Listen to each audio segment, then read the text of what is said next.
Hello my dear students, एक कहानी सुनना। एक बार की बात है, एक वैज्ञानिक एक टिड्डे को लेता है। एक वैज्ञानिक एक टिड्डे को लेता है और उसे अपनी आवाज पर कूदना सिखाता है। धीरे धीरे धीरे धीरे वह टिड्डा सीख भी जाता है। जैसे वैज्ञानिक कहता है कूदो, टिड्डा छलांग मारता है। फिर कहता है कूदो, वो छलांग मारता है। जैसे उसकी आवाज उसके कानों तक जाती है वो छलांग मारता है। अब क्या करता है वो वैज्ञानिक, उसकी एक टांग को तोड़ देता है। अब कहता है उसको कूदो। वो कूदता है लेकिन उसकी गति जो है थोड़ी सी कम हो जाती है। फिर क्या करता है वो प्रयोग में दूसरी टांग को तोड़ देता है और फिर कहता है उसको कूदो।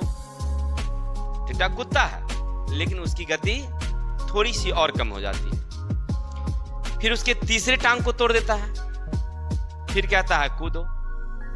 टिड्डा फिर भी कूदता है लेकिन उसकी गति उससे भी कम हो जाती है। कूदने की जो उसकी गति थी वह कम जाती है।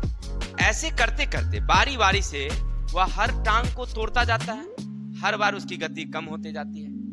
जैसे जैसे टांग टूटता है उसकी गति कम होते जाती है, कूदने की क्षमता। अंततः ऐसा आता है कि उसके सारे टांग को तोड़ दिया जाता है। जब सारे टांग एक साथ तोड़ दिए जाते हैं, सब खत्म हो जाता है, वैज्ञानिक से कहता है कूदने के लिए, लेकिन टिड्डा कूदता नहीं है, वो ऐसे को ऐसे रह जाता है। अब वैज्ञानिक अपने निष्कर्ष में लिखता है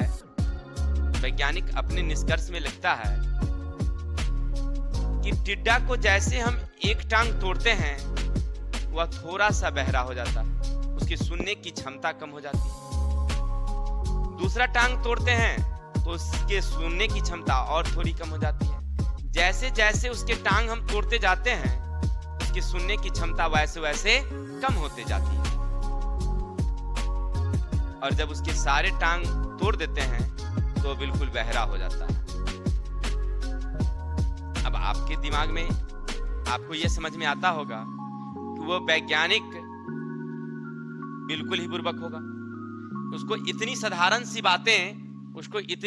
सी बातें नहीं समझ में आई कि टांग टूटने के कारण वह उड़ नहीं पाया, छलांग नहीं लगा पाया। इतनी बातें समझ में नहीं आई। या आप लोग ये समझ रहे होंगे कि टिड्डा के उड़ने की गति किससे थी? टांग से थी। टांग टूटता गया और गति उसकी कम होती गई। इस कहानी से हमें क्या सीख मिलती है कि सच्चाई क्या होता है मेरे भाई, कि कभी कभी हम किसी चीज का निर्णय लेते समय जल्दीबाजी में निर्णय ले लेते हैं। हमें किसी चीज को निर्णय लेने के लिए थोड़ी सोचना चाहिए, उस पर विचार करनी चाहिए, तब जाकर के निर्णय लेनी चाहिए।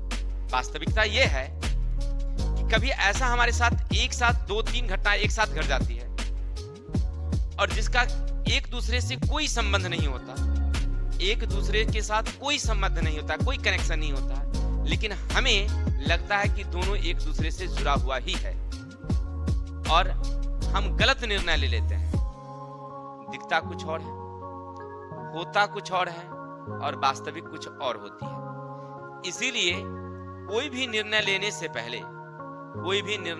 पहले सबसे पहले उस बातों पर बारीकी से देखिए, समझिए और तब जाकर के शांति भाव से, एकदम बिल्कुल शांत होकर के कोई भी जो ठोस निष्कर्ष हो उसको लीजिए।